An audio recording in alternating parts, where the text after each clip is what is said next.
Okay. Very nice. Oh, thanks, man.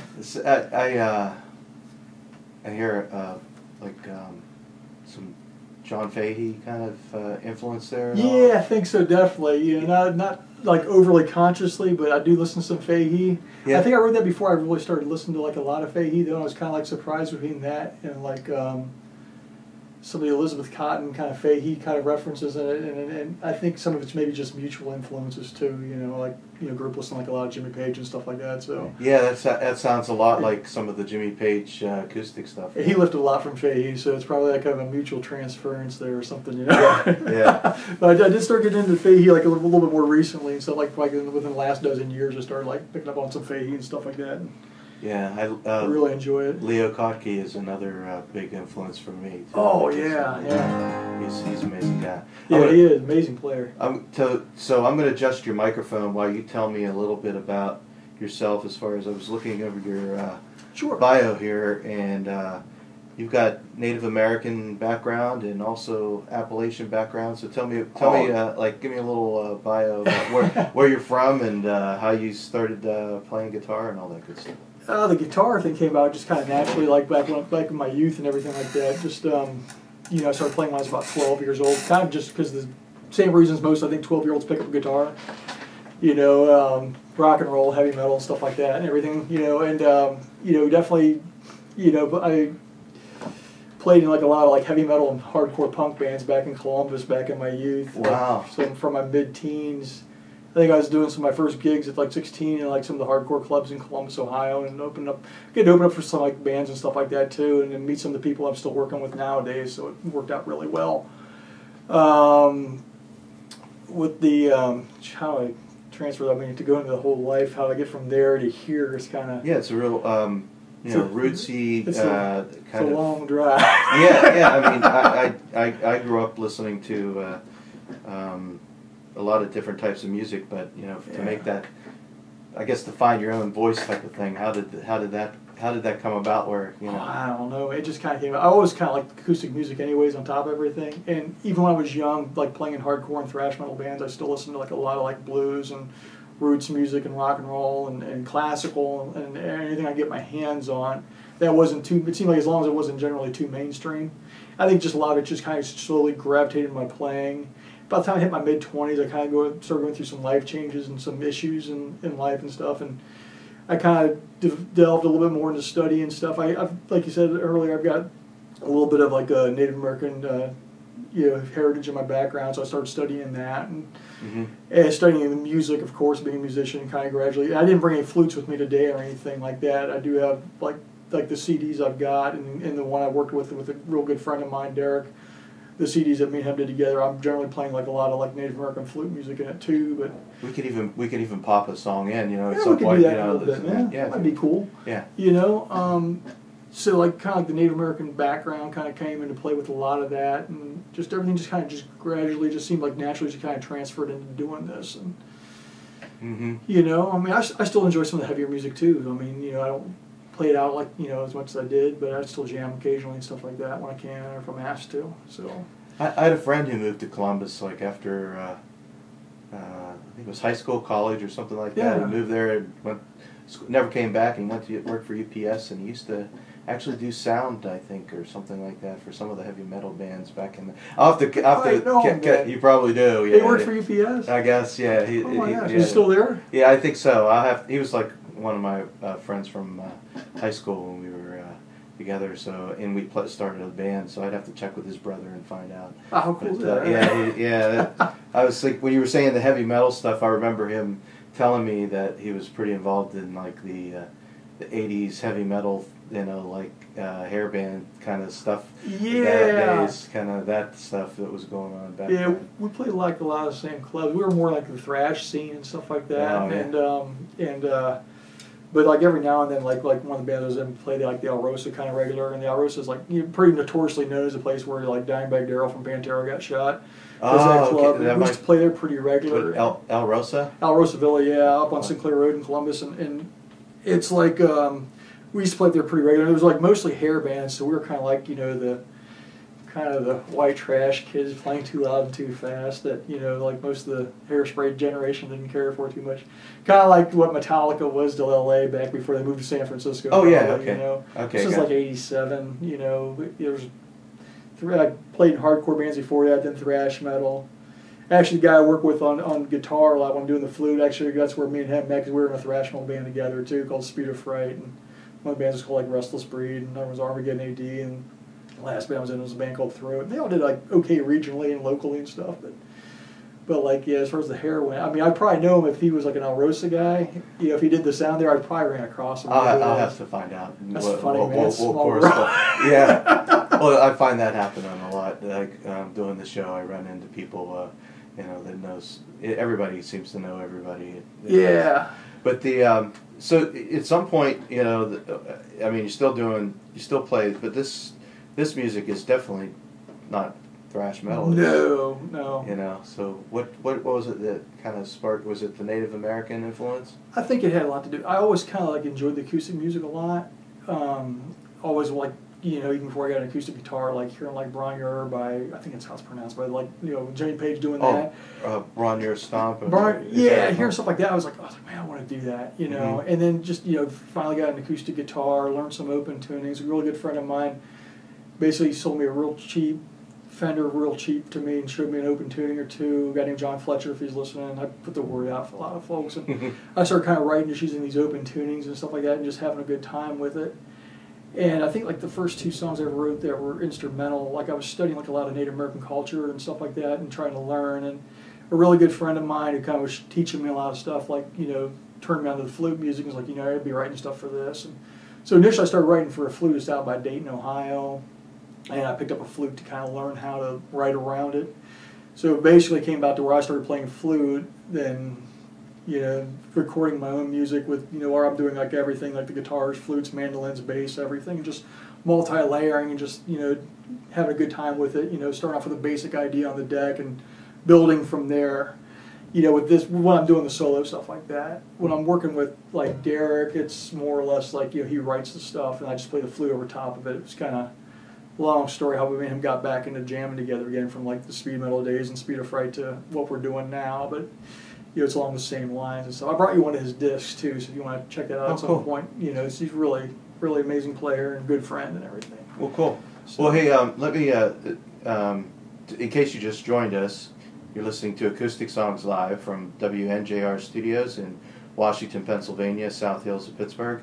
And we're at 91.7 FM and also streaming live at WNJR.org. All the links are on the page. And you can find Acoustic Songs, find us on acousticSongs.com. And there are links there to the schedule and also YouTube videos and podcasts of the show, and we have 2 more shows coming up this season.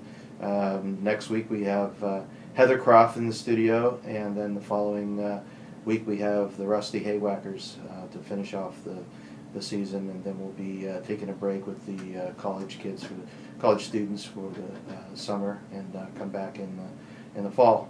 I'd like to ask you to play another song. Michael, what would you like to do for us this time? I'll do another one off the new one. Okay. All right, another guitar one. I didn't know we were going to do talk about the flute. I should have brought a flute with me, so I apologize. Hey, no worries. What are you going to do for us?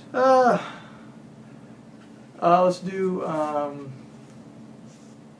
Let's see, what's the name of this one? All I Really Needed, I think. All I Really Needed. All right. Yeah.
nice. Oh, thanks, man. What? A little rushed. I'm sorry. No worries. What tune? What?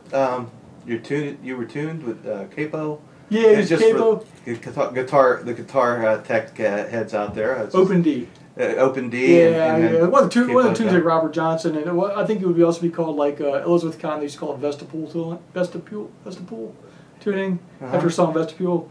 Open D, basically. It's kind of a common blues tuning and everything. So yeah, I have a couple of Stefan Grossman DVDs where he talks about that a little bit. Oh, okay, cool, man. The Stefan Grossman.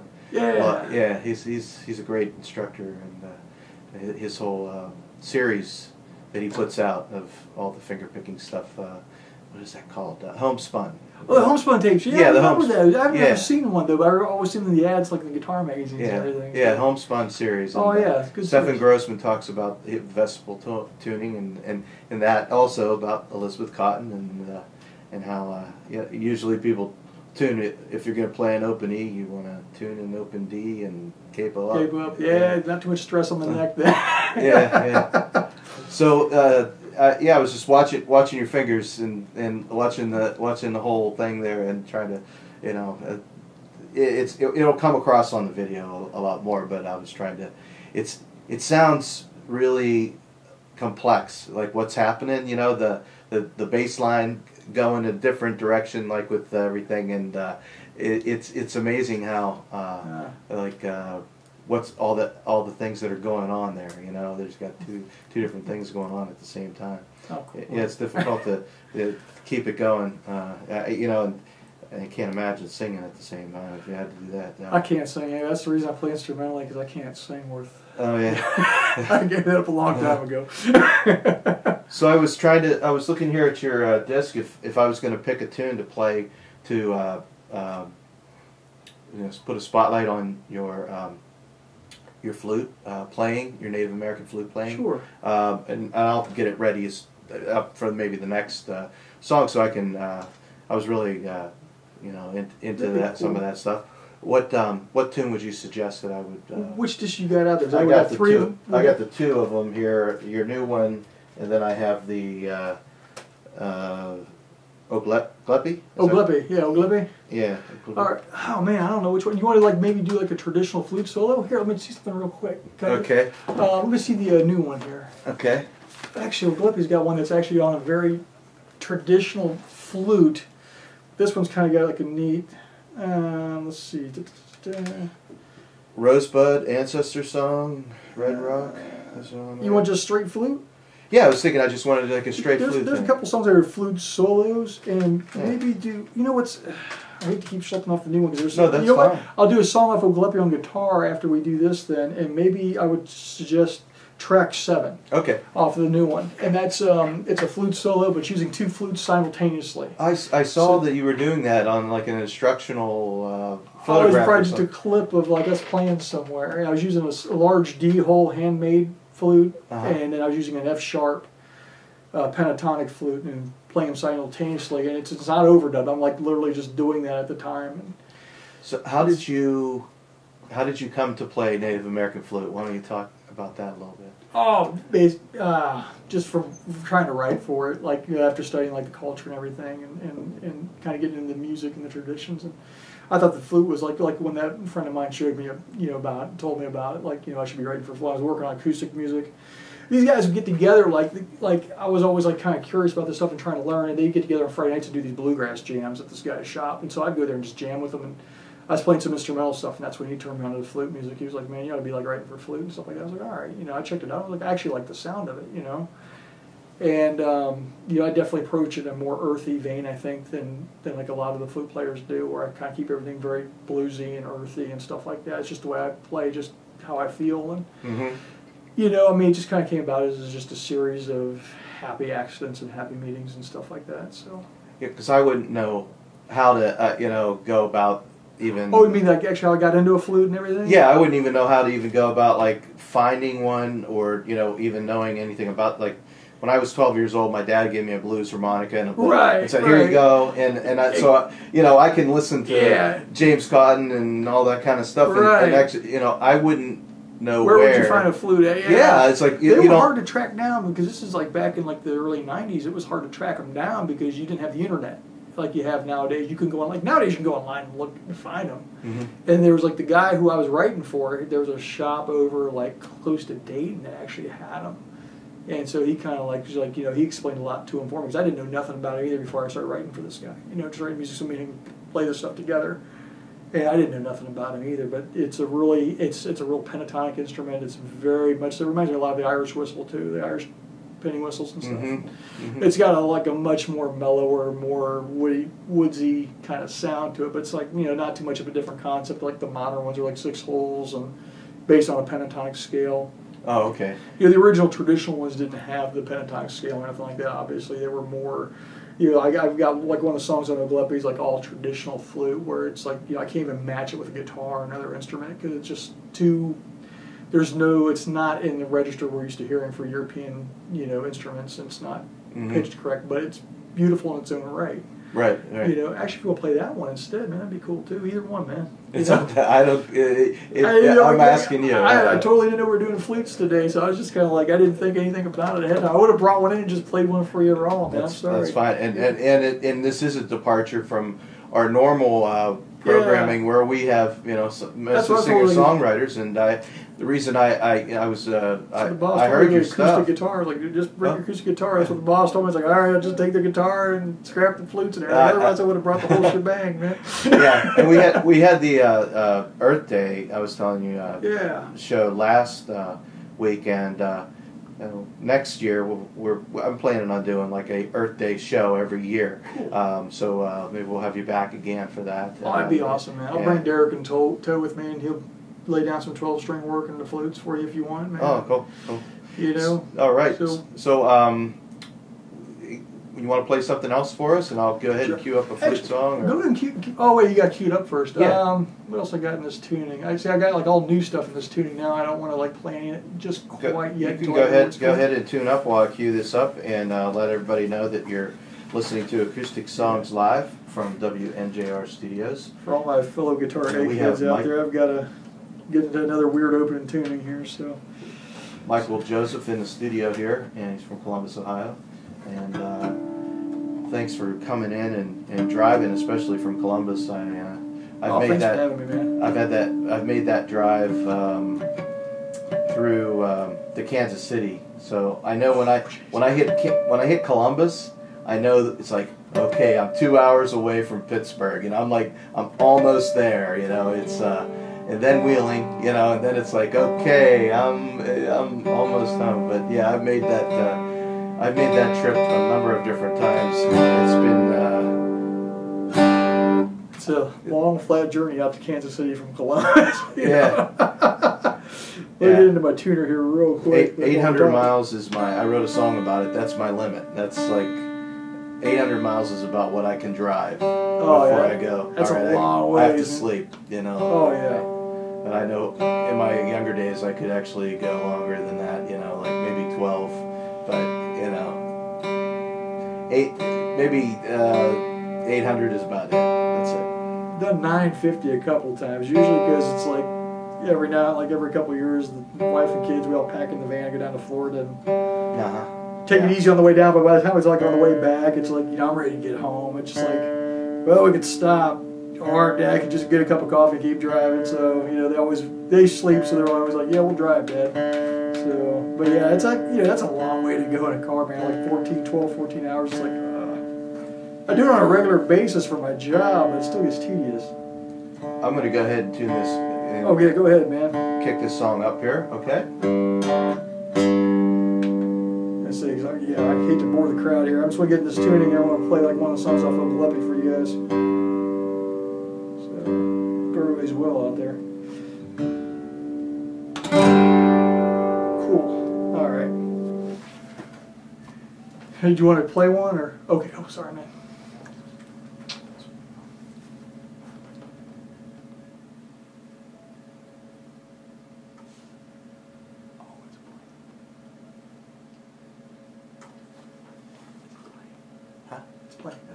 Yeah, I took the mics down so no one can hear you. So.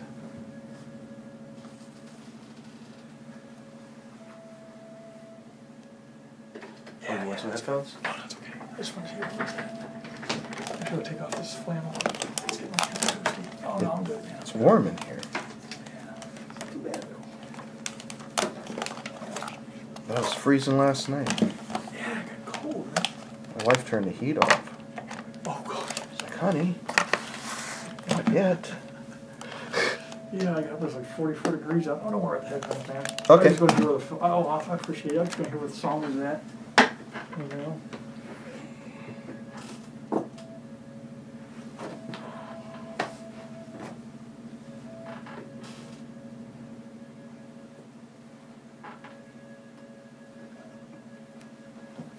Am I out of the mics?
That was Michael Joseph playing Two Hawks Circling, which you were saying was two flutes at the same time? Yeah, playing them simultaneously. Wow.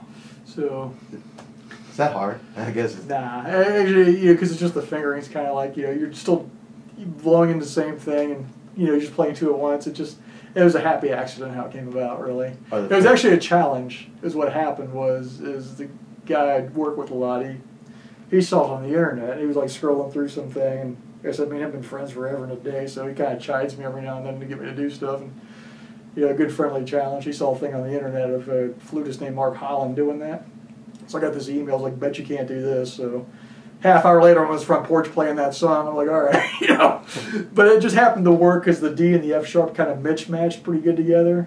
I don't know how, because it just didn't sound like it should have, I guess. So the third above.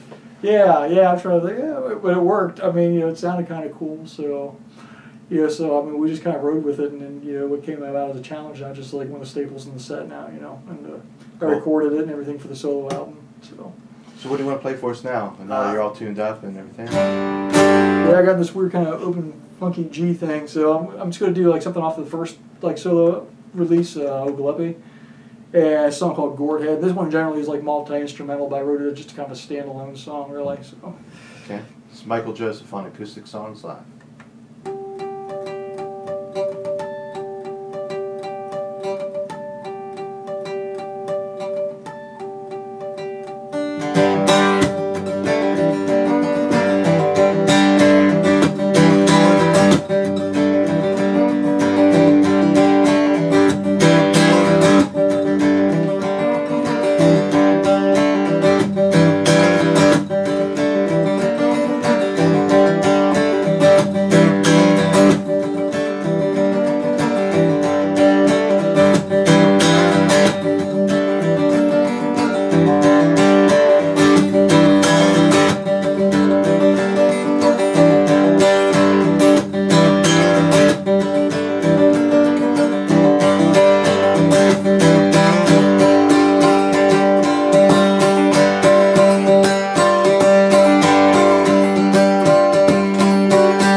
did, yeah.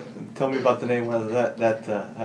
Where'd that come from? Oh, it was an expression. It just came in a funny way. Just something to title an instrumental. Kind of came about in just a funny way. I was at my grandmother's church, and I was like leaving the pews, and one of the women that were there I've known since I was a baby, because used to go to that church until it was there no more, since I was a kid, like off and on here and there. And she was just messing with me in just a good old way, but I was just kind of like, I was like pausing to let her out. I was like, go ahead. She goes, gourd head, who you calling a gourd head? And I was like, that's a song title. I'm using that. I'm so using that. You know? Sounds like a band name, you know? Hey, it could be a band. There you go. Everybody needs a name out there for a band. It's all yours. I was looking at your dashboard here. It looks like the inside of my car. Everything hanging off of the rear view mirror. Yeah. It might even be a Subaru from what I could tell. It looks like it's actually my dad's Chevy pickup truck. It's old like early 1980s like Chevy 4x4 that I borrowed. Gotcha. Initially we were trying to get the picture because it's 10 minutes over the wheel, which was kind of a play on words between the medicine wheel and like the wheel. Like I drive for a living, you know, I can't make a living playing music, so like there's that section of the night like where sometimes you got to ramp up and take 10 minutes over the wheel.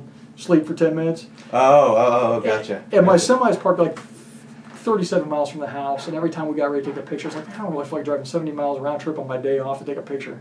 And I had my dad's pickup truck there. I was like, I'm just going to put everything in his pickup. We're going to use that. And so far, I didn't think anybody would catch it. Everybody who sees that's like, that's the inside of a Chevy. And I was like, God, that's supposed to be the inside of a semi, but it'll work. So that's an expression, 10 minutes over the wheel is taking a nap, just kind of kicking back, pulling off there for a little bit, getting a little bit of rest, you know. I didn't know that. So that's kind of like the expression. Then there's also like, you know, it's kind of a play on words, because like, you know, like a medicine wheel is like something like a lot of Native American traditions, like medicine wheel, like a reference to like an actual sacred wheel they'll pray over and stuff like that. And there's the old 10,000-year-old medicine wheel up in Wyoming, and if you go up there, there's like all these prayer flags all over it and tobacco offerings. And so, you know, is it 10 minutes over the wheel or 10 minutes over the wheel, man? Every now and then in life, we need to take 10 minutes over the wheel and kind of recharge ourselves, either physically or spiritually. So that was kind of the play on words with that. My wife would say I've been taking like 3 years over the wheel. 3 years.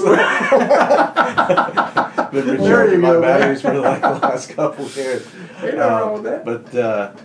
But that's cool. Medicine wheel up in Wyoming. I've been through there. I drove to Seattle, back and forth to Seattle a couple times. Like first time was in '91. I drove out, and that was an amazing experience. Well, if you drive a lot, you know, I either should have. I should get out there though. I don't get out there enough. I should have bought an RV, or I should have been a truck driver, and I could have probably satisfied my nomadic need, because I've moved so many times. We sat down and calculated, and until this year, I think my 8-year-old son, we had lived in 6 different places, you know, and he was like, wow, we've actually stayed in one place for 3 years, Dad, you know. So there's that nomadic, I don't know, there's this thing about the road, but getting out in the big sky country is amazing. I had a great out there. When I was up there, I was on a trip with my dad and my oldest son. It was just amazing. I don't get that way in the truck very often, but after 17 years of driving, that nomadic thing's definitely been cured for me. So I hear you. But you know, I still like, if I can get out there on a social trip, I love it out there. It's just amazing country and amazing territory. So you went to Rosebud Reservation? That was actually on a whole separate trip right there with some other people. That was like actually we spent some time out there on a reservation and participated in some of the ceremonies out there. And that was back in like the mid-90s. It's been a while. So that song Rosebud Sunset, is that what it says? Yeah, I was looking at. I was inspired by that. Your bio here, and what's in my bio? Yeah. No kidding. Where I gotta read my bio and see what I'm doing, man. Because I have no idea. I gotta read my stuff. The ceremonial leader taught you to drum and sing along with some side singers at the Rosebud Reservation. They were from Rosebud. I kind of learned back in Columbus, and then I was out there and get to actually participate hands-on out there a lot. So it was very cool. You know. I had another guest on the show who has Native American heritage, and he had made a trip out to the same area. He was talking about is it the sun dancer or sun? The one ceremony that they do. Sundance. Yeah, the Sundance. And I had actually just found that on. I didn't realize how. Man, that's intense. It's very intense. Yeah, it's a very very major ceremony out there for them. Yeah, it looked like major surgery. Yeah. Yeah. I was like, wow. Yeah, but I get very interested in that Native American history. I wish I would have brushed my flutes and stuff. Yeah, I apologize. Man. Oh no. I think it was around the time with Dances with Wolves came out. I think everybody was kind of got interested in some of that. You know, like that movie kind of sparked like a kind of a renaissance for like curiosity, which is good because it brought a lot of awareness, I think, to kind of like the reality of what American history really is. I mean, it's a great country, man. You gotta love it, but at the same time, you gotta. It's definitely not without any blood, Oh yeah, it's People's History of the United States by Howard Zinn has the alternative history. Sorry, make sure I'm tuned up. You ever hear that? People's History of the United States by Howard Zinn. It's the alternative history. No, never have. Yeah, the people who write history are generally the ones who are the conquerors. So that's a great book. Yeah. It actually is written from the Native American perspective and from the slave perspective, and from it's written about things that we don't get taught in history class. To look that up, man. Howard Zinn. Howard Zinn, yeah, People's History of the United States. I was interested in doing some reading and stuff. I'll check that out, man. Yeah, The Wisdom Keepers is another great book I picked up that had like interviews with Native American elders all around. I recommend that book. Everybody that is into that kind of stuff. I really dug it. So what are you going to do for us now? You're all tuned up. You got something? Oh yeah, I got myself in like a dad. I figured I don't know. I just got in this case like when we need like whatever you want. Okay, cashmere tuning, huh? Cashmere tuning. That is cashmere tuning, isn't it? Yeah. See, it's that whole Jimmy Page thing again. It all goes back to that. But let's see. How much time we got? We got 15 minutes. Let me do this one's off the new one too. It's called Golgotha. Golgotha, or however it's pronounced. I've been corrected on that several times. And that is Hebrew for Hill of the Skull. It's a place where Jesus was crucified. Yes, exactly. It was the hill where they commiserated the executions out there. Okay. So it's kind of a long, drawn-out song in several parts.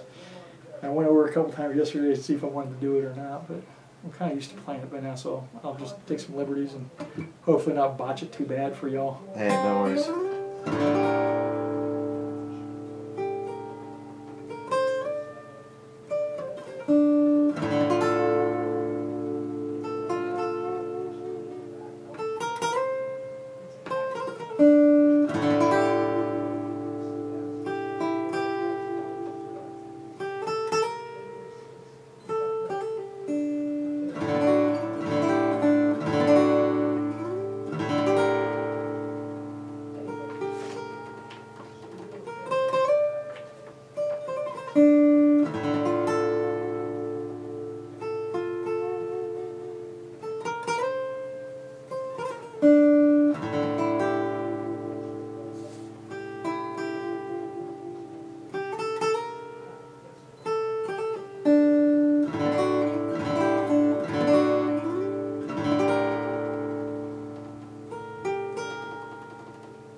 Wow. Yeah. Very nice. I was waiting. I thought it was okay. It's they're different like pieces. 3 parts. Yeah. Okay. All right. It's a long song too. Yeah. Yeah. Well, we're cool. Hey, thank you very much for coming in here. Cool, man. And Acoustic Songs really lived up to its name today. I think. Oh, thank you very much. You know, it's like really great playing, and just one person on guitar there. That's amazing. That's you know, what I like to do, the sound. You know, like how big it came out. Tell everybody where they can find you. You know, where can they find your music? Oh, thanks. Oh yeah. Music-wise, and that song always kind of makes me bust a sweat. I kind of was a little bit messy on that. So I apologize. I shouldn't apologize. I'm professional. Sorry. mjosephu.com. mjosephu.com. Website. You also have, like, you can get this CD Baby, Amazon.com, all those general places. Got some gigs coming up. Got several, and I'm really excited about. I'm going to pull a calendar out here real quick. Okay. I will be performing we call ourselves Sketches of the Inner World. I'll be performing with them May the 14th at Espresso Yourself Coffee House in Powell, Ohio. And then on June the 25th, I'm really looking forward to this one because I'm going to be fortunate enough to be able to back up Ari Vaughn. I'll be backing up as his guitar player. He'll be performing. If anybody who knows Ari Vaughn is was the bass player. Gosh, I'm stuttering. I apologize, guys.